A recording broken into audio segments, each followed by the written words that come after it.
I spent $60,000 in 10 years trying to give my father grandchildren before he died. Every doctor said it was impossible. I believed them. My wife comforted me through every failure. Then a stranger approached me in a coffee shop with an envelope. Inside were documents that proved everything I knew about my marriage was a lie. What my wife did wasn't just betrayal. It was calculated, methodical, and evil. My name is Daniel Cooper. I'm 42, work as a financial analyst at Meridian Capital in Houston. Steady job, decent paycheck, nothing glamorous but enough to build a life. My wife Lauren is 37, handles corporate events at Stratford Industries. We've been married 10 years. The first 5 were good. The last 5, I've been watching us slowly die. The real trouble started with kids, or the lack of them. My parents asked about grandchildren constantly. Every holiday, every phone call. Any news yet? Mom would say hopefully. Dad never pushed, but I saw the longing in his eyes. He wanted to pass something down before time ran out. Lauren always had excuses. After my promotion. Then, we need more savings. Then, my new project just launched. I tried everything. Bought gifts, planned romantic getaways, even painted our guest room yellow and assembled a crib. She called me obsessive and made me take it all down. After 2 years of begging, she finally agreed to try. I told my parents over dinner. Mom cried happy tears. Dad gripped my hand and said, "You'll be a wonderful father, son." 8 months later, nothing. We saw Dr. Catherine Stone, a fertility specialist downtown. She ran tests, brought us back for results, delivered the news with practiced sympathy. "Your chances are extremely low," Dr. Stone said. "Hormonal incompatibilities, structural issues. Without extensive intervention, natural pregnancy is unlikely." Lauren squeezed my hand, tears in her eyes. "I'm so sorry." I believed her completely. We saw 3 more specialists over the next year. Dallas, Austin, California. Everyone said the same thing, with different medical terms. We couldn't have children together. The door was closing, maybe already shut. I spent $60,000 chasing a miracle. Drained our savings, borrowed against my retirement. Lauren supported me through it all, held me when I broke down, told me we'd find another path. My father died 3 years ago. Heart attack at 68. His last words to me were, "I know you'll be a great dad someday. I just wish I could meet your kids." I lied and told him it would happen soon. He believed me and passed 2 hours later. Mom withdrew after that. Stopped hosting dinners, barely called. I knew she blamed herself for pushing us about grandchildren. A year after Dad died, Lauren brought home a golden retriever puppy named Bailey. "We need joy in this house," she said brightly. I looked at that dog and understood. This was the replacement. This was what I got instead of the family I dreamed about. But I smiled, petted Bailey, and pretended it filled the emptiness. That's when Lauren changed jobs. Took a position at Henderson Global Solutions as executive assistant to Philip Henderson, VP of Strategic Development. She was excited, energized, talked constantly about opportunities and networking. I encouraged her, supported her completely. I didn't know I was watching her build the exit ramp out of our marriage. The Henderson Global Solutions annual gala was held at the Riverside Hotel downtown. Black tie, open bar, everyone who mattered in Houston's corporate scene. Lauren had been talking about it for weeks, getting her hair done, buying a new dress, a sleek emerald number that cost more than my monthly car payment. "You need to network tonight," she told me in the car. "Actually talk to people. Don't just stand there like furniture." I adjusted my tie and nodded. Tried to remember when she'd started talking to me, like I was an employee instead of her husband. The ballroom was massive, chandeliers glittering overhead, string quartet in the corner, champagne towers reflecting light like crystal monuments to excess. Lauren's hand rested on my arm as we walked in, but the moment Philip Henderson appeared across the room, something shifted. Her grip loosened. Her attention drifted. "I should go say hello," she said, already moving away. I followed at a distance, watched her slide her hand onto Philip's arm like it belonged there. He was tall, early 50s, silver at the temples, the kind of confident that comes from never hearing the word no. He glanced at me once, dismissively, like I was the valet who'd parked his car wrong. Then back to Lauren, always back to Lauren. She laughed at something he said, touched his chest. Her hand lingered. When they unveiled the champagne tower, she dragged him over like a kid at a science fair. He leaned close, whispered something. She laughed again, that high flirtatious sound that used to be just for me. I stood 10 feet away, invisible. Could you grab me a sparkling water? Lauren said over her shoulder as she passed me the third time. Didn't even look at me. Just tossed the request like I was staff. I got the water. She never came back for it. Then it got worse. She turned, looked straight at me, then tilted her head toward Philip and said something with a smirk. He laughed. Not polite, not corporate, a real guttural laugh. Whatever she'd said was about me. That's when I felt the hand on my arm. Delicate, steady, unapologetic. Let's give them something to talk about. I turned. Eleanor Henderson stood beside me, Philip's wife. Mid-40s, composed, eyes cool and assessing. A woman who'd seen things and learned never to flinch. She didn't wait for permission, just linked her arm with mine and guided me toward the exit like she was leading me out of a burning building. As we passed the dance floor, I heard it. That split-second silence. The gap in Lauren's laughter. The sharp inhale before panic. She saw us. Saw Eleanor. Saw me walking away with Philip's wife while she stood frozen beside him. The look on her face was pure terror. Eleanor kept walking, heels clicking on marble, calm and deliberate. We stepped outside into the cool night air. Valets moved around us. She stopped beside a black Mercedes, turned to me with an unreadable expression. I'm not stupid, Eleanor said quietly. No anger, just fact. I've seen the texts. He forgets to delete them. Or maybe he thinks I won't check. She pulled out her phone, tapped it once. Want to guess the name on the hotel receipt from Chicago last month? I exhaled slowly. My hands had finally stopped shaking. I want precision, Eleanor continued. Not revenge. Precision. She handed me her phone. We exchanged numbers like professionals closing a deal. Start checking billing statements, she said before getting in her car. Look for her middle name. That's what she uses when she wants to look discreet. The door closed. The engine purred. She drove away like she hadn't just redrawn the battle lines of our lives. I stood there in the garage, phone in hand. The contact she'd left herself under. Lauren's HR nightmare. And below it, a note. Trust dies in silence. So does reputation. We weren't in love. We weren't friends. We were co-architects of a correction they'd never see coming. I didn't sleep that night. While Lauren snored upstairs, I sat at the kitchen table with my laptop, coffee growing cold beside me, pulling apart our financial life thread by thread. Eleanor had given me the key, Lauren's middle name. Elaine. I started with the airline account. We'd always pooled miles, seemed practical. But when I checked the booking history, something jumped out. A first-class ticket to Atlanta 4 months ago. Lauren had told me she was flying coach to Denver for a conference. Even sent me a gate photo. But this wasn't Denver. This was Atlanta, booked under Elaine Cooper. Non-refundable. $1,700 on my miles. I cross-referenced dates with my calendar. That weekend, Lauren said she was working late on a project proposal. Couldn't make my company dinner. Too much pressure, she claimed. Next, I pulled credit card statements. Most charges were normal. Groceries, gas, her gym membership. Then I found it buried in March, a florist charge. $163 to pedals and stems downtown. I called them the next morning from my car during lunch break. Hi. I need to confirm a delivery for March 14th, I said, keeping my voice steady. Charged to my card, but I can't remember the recipient. The woman on the phone clicked through her system. Yes, sir. Delivered to Philip Henderson at Henderson Global Solutions. The card read, Thank you for an unforgettable weekend. I muted the phone so she wouldn't hear my breath catch. Thank you, I managed. Just needed to verify. I hung up and stared at the dashboard. She'd sent flowers to another man. Used my money. My credit card. Signed it with her middle initial like that made it invisible. That night, I started a spreadsheet. Dates, charges, locations, discrepancies. Every anomaly got documented. Every lie cataloged. Eleanor texted me screenshots daily. Hotel charges labeled as conference expenses, but booked for 2 guests. Dinner reservations at romantic restaurants during supposed business meetings.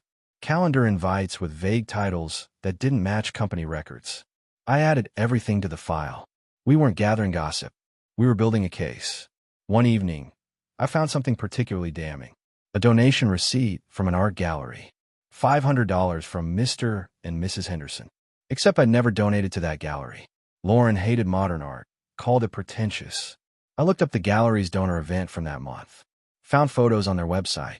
There in the background, clear as day, stood Lauren wearing the necklace I bought her for our 5th anniversary. Her hand rested on Philip's back. They looked like a couple. I sent it to Eleanor without comment. She replied immediately. Add it to the evidence folder. We moved soon. I was done being the man who stood quietly in corners. Done being furniture. I was becoming something they hadn't counted on. Methodical, patient, and absolutely unforgiving. Sunday morning, Lauren sat on the couch in silk pajamas, scrolling her phone with her coffee, the picture of casual contentment. Bailey slept at her feet. Sunlight poured through the windows she'd insisted we install last year for better Instagram lighting. I watched her from the kitchen, pretending to read the paper, thinking about all the lies that had lived in this room. Try not to embarrass me at the next company event, she said without looking up. I folded the paper slowly. Wouldn't want to interrupt your networking. She rolled her eyes. Don't start. I didn't. Because while she sat there smug and comfortable, I'd already separated our bank accounts, moved funds, removed her access to our mortgage portal.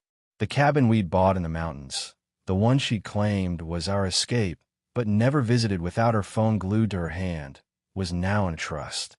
My trust. She got up, stretched, wandered toward the kitchen.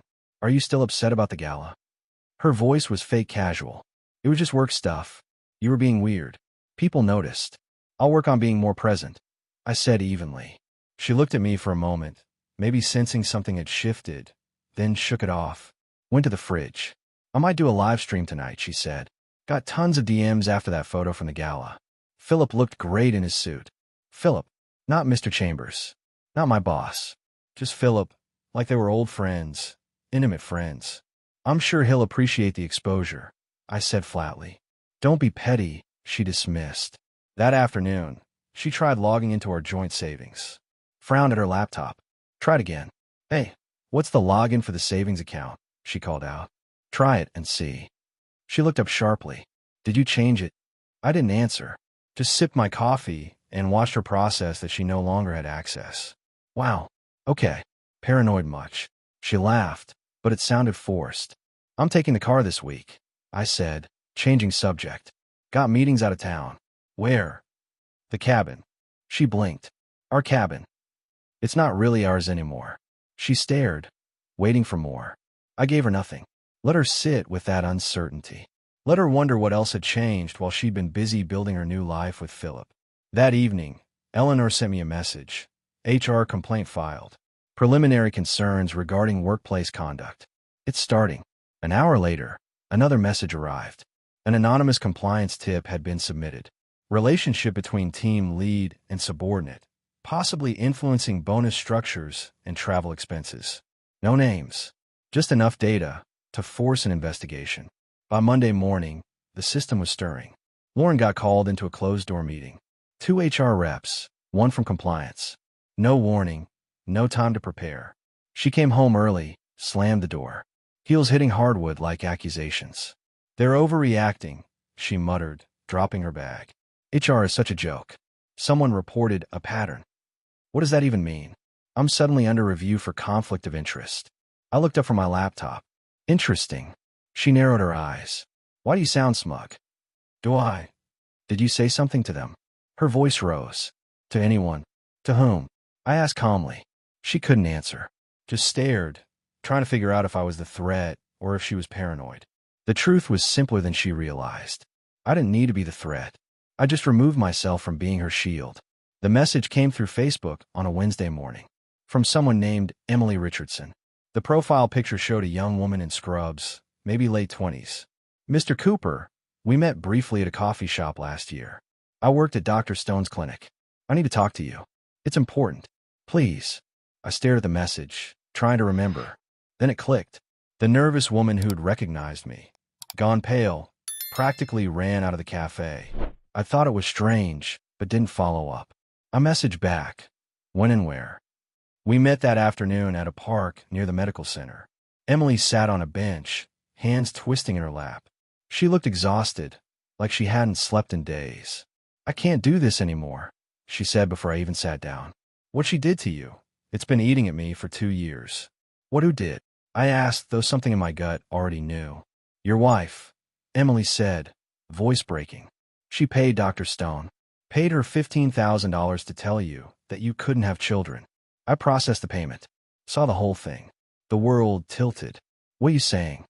There was nothing wrong with either of you. Emily continued, words tumbling out fast like she'd been holding them in too long. Your test results were completely normal. Healthy. But your wife came to Dr. Stone privately, asked her to lie in the consultation. Said she needed you to believe it was impossible. I couldn't breathe. Why would she do that? Emily pulled out her phone. Show me photos. Copies of medical documents. My real test results. Lauren's. Both marked normal, healthy, excellent reproductive potential. She didn't want children with you, Emily whispered. She told Dr. Stone she had other plans for her life. That kids would tie her down to a marriage she wanted to leave. I took the phone with shaking hands, stared at the documents that proved I'd been lied to for years. That my father died believing I couldn't give him grandchildren. That $60,000 of my money went to support an elaborate fraud. Why are you telling me now? I managed. Because I saw what happened at Henderson Global, Emily said. The investigation. Your wife's name in the news. I realize she's not a victim. She's calculated. And what she did to you, to your family, it needs to come out. She handed me a USB drive. Everything's on here. Original test results, payment records, even an email where she thanked Dr. Stone for the discretion. I made copies before I quit. I couldn't keep working there after what I saw. I closed my fist around the drive. Will you testify if needed? Emily nodded. I will. Dr. Stone should lose her license for what she did, and your wife should face consequences for fraud. After she left, I sat on that bench for an hour, trying to process what I'd learned. Lauren hadn't just cheated on me with Philip. She'd orchestrated an elaborate con to prevent me from having the family I dreamed about. She let my father die without grandchildren when there was no reason we couldn't have them. That evening, I uploaded everything to the encrypted folder Eleanor and I shared. Added a note. Medical fraud. Payment records included. She stole more than money. Eleanor called me 10 minutes later. Daniel, this changes everything. This isn't just an affair or workplace misconduct anymore. This is criminal fraud, emotional abuse, financial theft. We can destroy her completely. Good, I said, and meant it. I was done being the understanding husband. Done protecting someone who'd spent years systematically dismantling my life while smiling to my face. Lauren had wanted to erase me quietly. Now I'd erase her thoroughly. The email arrived at 6 a.m. Thursday. Lauren's phone buzzed on the nightstand, waking both of us. She grabbed it, read the screen, and went rigid. What is it? I asked, feigning sleepiness. Nothing, she said too quickly. Work stuff. But I saw her hands trembling as she typed a response. Whatever the message said, it had rattled her badly.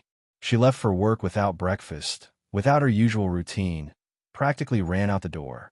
I gave her 10 minutes, then checked the tracking software I'd installed on her shared tablet, the one she sometimes used for email when her phone died. The email was from Henderson Global HR. Required attendance. Ethics review meeting, Friday 9 a.m. legal counsel permitted. I forwarded it to Eleanor with a simple message. She's panicking. That afternoon, I got a call from an unknown number. Male voice, professional, clipped. Mr. Cooper, my name is James Thornton. I'm an attorney representing Eleanor Henderson. She'd like to meet with you this evening to discuss strategy. Are you available? I met them at Thornton's office downtown. Sleek, modern, floor-to-ceiling windows overlooking the city. Eleanor sat at a conference table with Thornton and another woman introduced as Patricia Kane, a private investigator. We have everything we need, Eleanor said without preamble. The affair, the financial misconduct, the medical fraud. But I want to make sure we're aligned on objectives. Thornton slid a document across the table. This is a proposed settlement structure. Philip will resign quietly, take a reduced severance package, and sign an NDA. In exchange, we don't file a lawsuit that would destroy his reputation permanently. And Lauren? I asked. No deal for her, Eleanor said coldly. She's not my husband. I don't know her mercy. She gets fired, investigated, and if the evidence supports it, prosecuted for fraud. Patricia Kane opened a laptop. I've traced additional financial irregularities.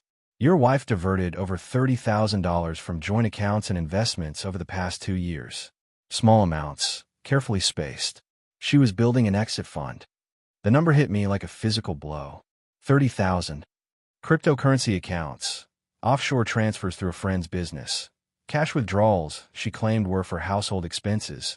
Patricia explained. She was planning to leave you.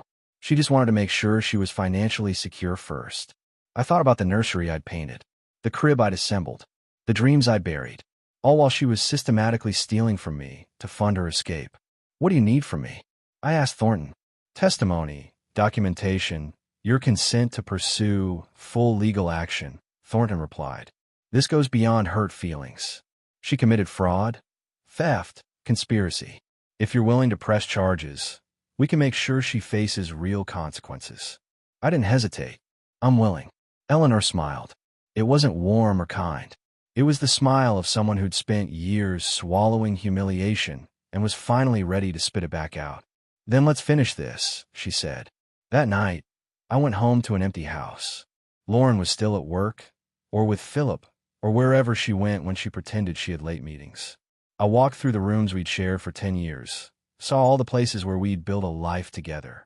Except we hadn't. I'd been building. She'd been planning her exit.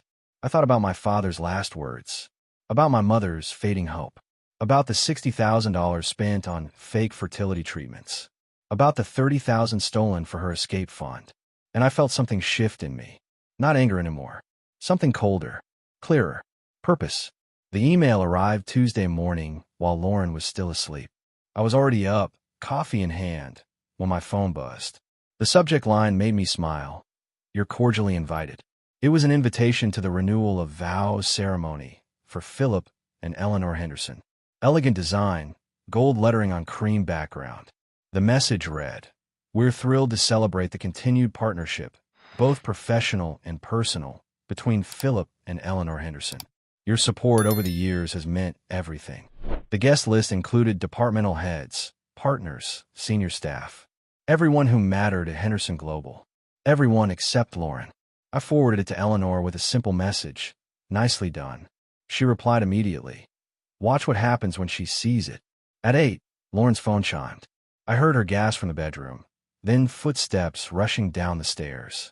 She appeared in the kitchen doorway, holding her phone like it had bitten her.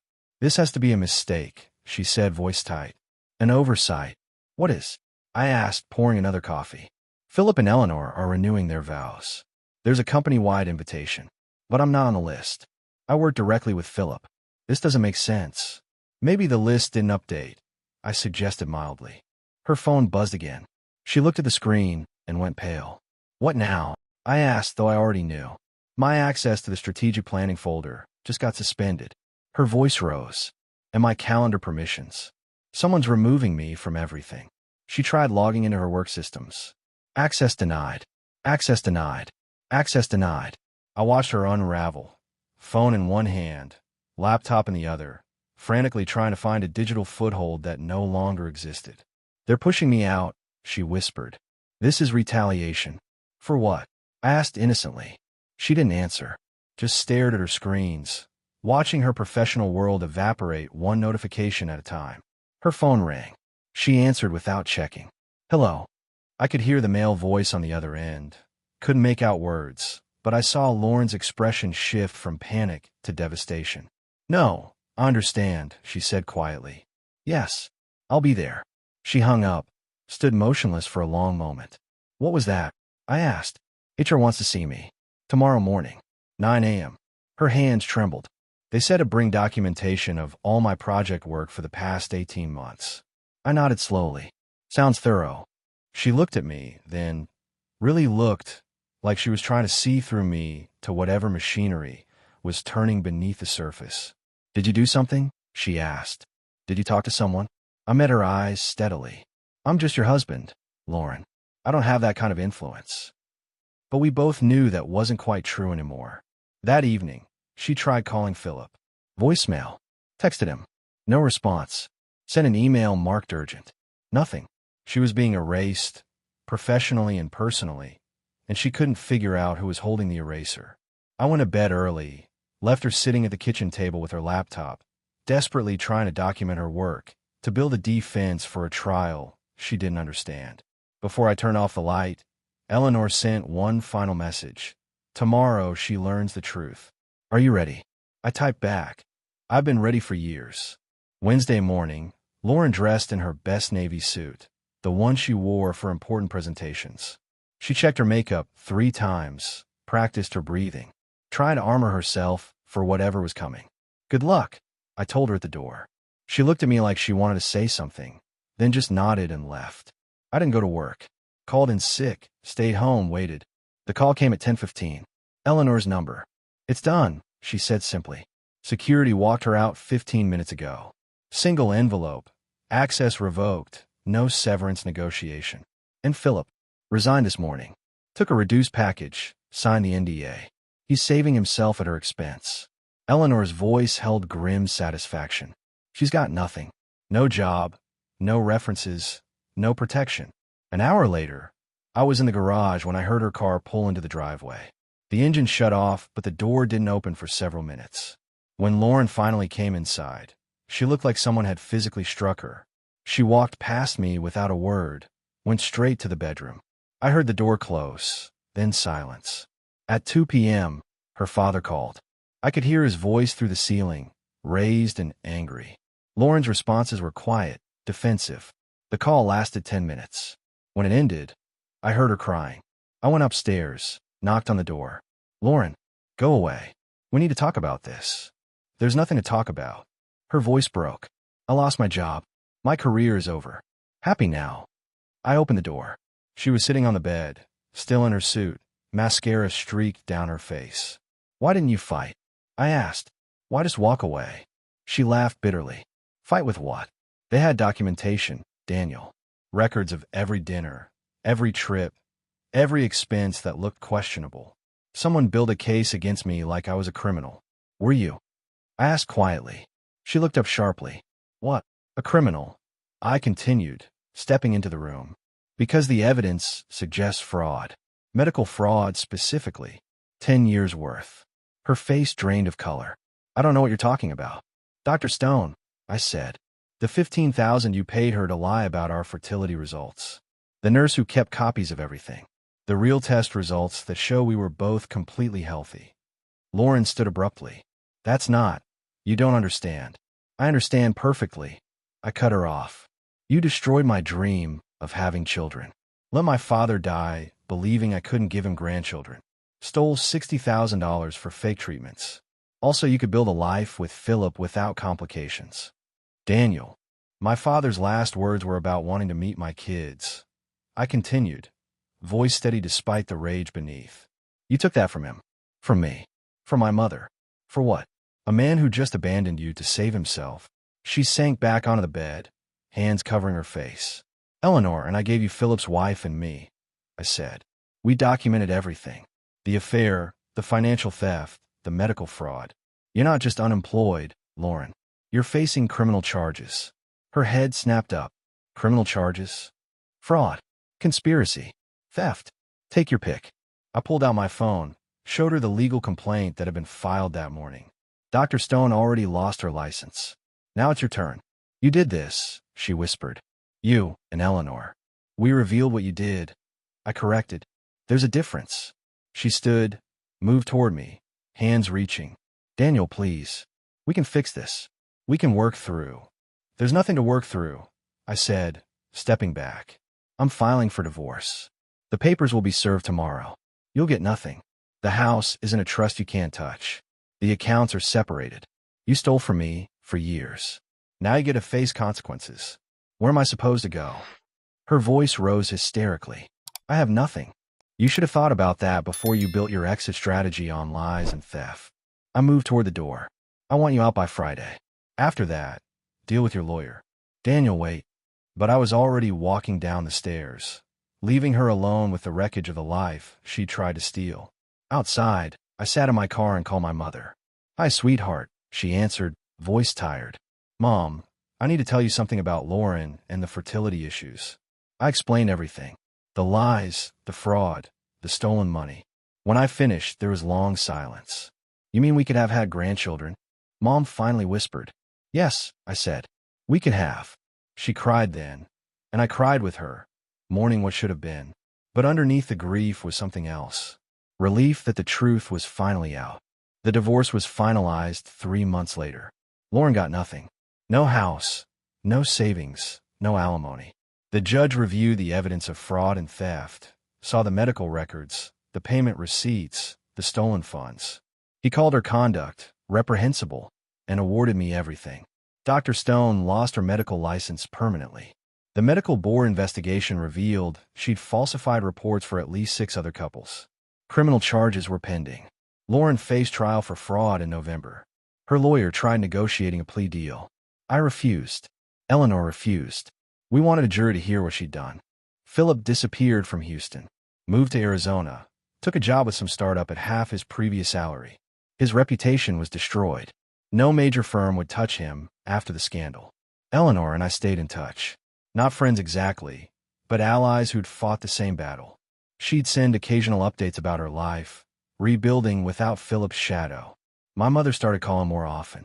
We talked about Dad, about the grandchildren that could have been. The grief was still there, but softer now, shared instead of buried. I sold a house. Too many ghosts, too many memories of lies. Bought a smaller place across town, something that was mine alone. Word promoted me to senior analyst. The team had seen what happened, respected how I'd handled it. Not with drama or rage, but with precision and patience. One evening, I ran into Emily, the nurse who'd exposed Lauren's fraud, at a coffee shop. She got a new job at a different clinic, one with better ethics. Thank you, I told her, for having the courage to tell the truth. She smiled sadly. Your father deserved better. You deserved better. We both got justice instead, I said. Sometimes that has to be enough. Lauren's trial started in November. I attended every day, sat in the back, watched her defense crumble under the weight of evidence. The jury deliberated 4 hours before returning a guilty verdict. The judge sentenced her to 18 months in prison and ordered full restitution. As they led her away, she looked at me one last time. Not with anger or pleading, just empty recognition that she'd built her own cage. I walked out of that courthouse lighter than I'd felt in years. 10 months after the divorce, I was living a life I barely recognized. Smaller, quieter, but entirely mine. I'd reconnected with old friends I'd neglected during the marriage. Started hiking on weekends, something I'd always wanted to do, but Lauren called boring. Joined a men's group at my church. Found community with other guys navigating life's complications. My mother moved closer into a senior living community 15 minutes away. I visited twice a week, brought dinner, sat with her while she told stories about Dad. The grief hadn't disappeared, but it had transformed into something bearable. He'd be proud of you, Mom said one evening over pasta I'd brought from her favorite Italian place. Standing up for yourself like that. Not letting her walk all over you. I wish I'd done it sooner, I admitted. You did it when you were ready, Mom replied gently. That's what matters. Work continued going well. The promotion came with better pay, more responsibilities. I was rebuilding my savings, putting money away for a future that now felt possible instead of stolen. Eleanor sent me a message in December. She'd met someone, a widower from her book club. They were taking things slow, but she was happy. You should try dating again, she wrote. Don't let her steal that from you too. I wasn't ready yet. Maybe someday. For now, I was content learning who I was without someone else's lies defining me. Lauren got out after serving 14 months. I heard through mutual contacts she'd moved to Dallas, working retail, living in a small apartment. Her parents had disowned her after the trial. She had nothing and no one. Part of me felt something about that. Not quite satisfaction, not quite pity. Maybe just acknowledgement that consequences had arrived, exactly as they should. I thought about my father sometimes, wondered what he'd say about everything that happened. I think he'd tell me that family isn't just blood. It's the people who show up, who tell the truth, who stand beside you when things fall apart. I'd lost the family I thought I was building with Lauren, but I'd found something more valuable in the process. I'd found myself, and that was worth everything I'd had to destroy to get here.